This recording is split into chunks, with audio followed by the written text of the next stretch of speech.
안녕하세요. 성남에 30년 이상 거주 중인 30대 청년입니다.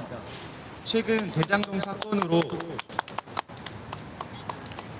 연일 언론에 보도가 되고 있는데요. 주요 대장동 사건 인물들이 구속되는 등 국민적 이슈가 높아지고 있고, 반대로 국민적 분노와 허탈감도 높아지고 있습니다. 이렇게 21세기 대한민국 성남에서 어떻게 대장동과 같은 사건이 일어날 수 있었을까요? 상식적으로 이해가 되지 않고 분노가 있고 화가 나서 이렇게 발언대에 마이크를 들게 되었습니다. 8천만 원이라는 돈을 투자하고 3년이 지나서 어떻게 1,000억이라는 돈을 벌 수 있었을까요? 비단 국민과 청년이 분노하는 것은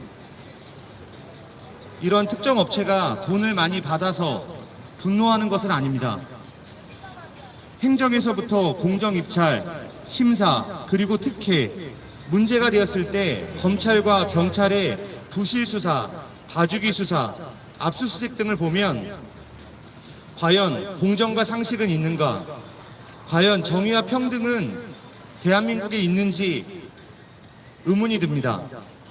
희망을 바라보는 국민에게 이 대장동 사건은 너무나 거리가 먼 부도덕한 자들의 범죄입니다. 진심으로 특검을 통해서 명명백백 밝혀져야 하며 대장동 주민들에게 사과하고 법적으로 처벌받아야 할 이들은 반드시 죗값을 치러야 합니다. 행정에서부터 조사단, 심사까지 모든 과정이 공정했어야 됐는데 공정하지 못했고, 수사부터 기소까지 빠르게 금융거래소부터 혐의 있는 사람들 모두 수사해야 했지만 과연 수사의 의지는 있는지 다시금 묻지 않을 수 없습니다. 성남시민 여러분, 인구 100만 가까이 연 5조 예산이 넘는 성남은 결코 작은 도시가 아닙니다. 투명하고 공정한 행정 처리가 이루어졌어야 함에도 대장동 사건을 보면 눈치 보기, 밀어주기, 숨기기 등 급급한 여러 가지 다양한 사건들을 보게 됩니다. 대장동 사업평가 기준을 적용함에 있어서 나머지 두 곳 컨소시엄은 빵점을 주고 화천대유는 20점을 주면서 이런 방식으로 화천대유가 압도적으로 고득점을 하게 되면서 화천대유를 밀어줬습니다. 이게 어떻게 공정입니까?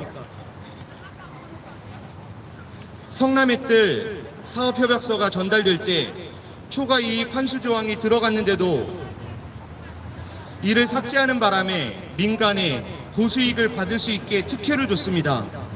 이게 어떻게 상식적으로 볼 수 있습니까?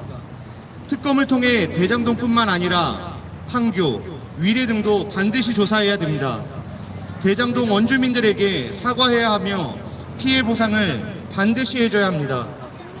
우리 아이들에게, 도전하는 청년들에게 뭐라고 말할 수 있을까요? 다음 세대의 아이들에게 물려줘야 하는 것은 갚아야 하는 빚과 부끄러운 모습 속 변질된 정책이 아니라 비전 있는 그리고 올바른 정책들을 반드시 보여줘야 됩니다. 이를 보시는 시민 여러분, 그리고 국민 여러분, 많은 분들이 발언대에 도전하셔서 국민이 왜 분노하는지, 어떻게 분노해야 하는지 반드시 보여줘야 합니다. 그래서 뒤틀어진 정책과 비리를 바로잡고 비전 있는 모습을 보여줘야 합니다. 특검을 촉구합니다.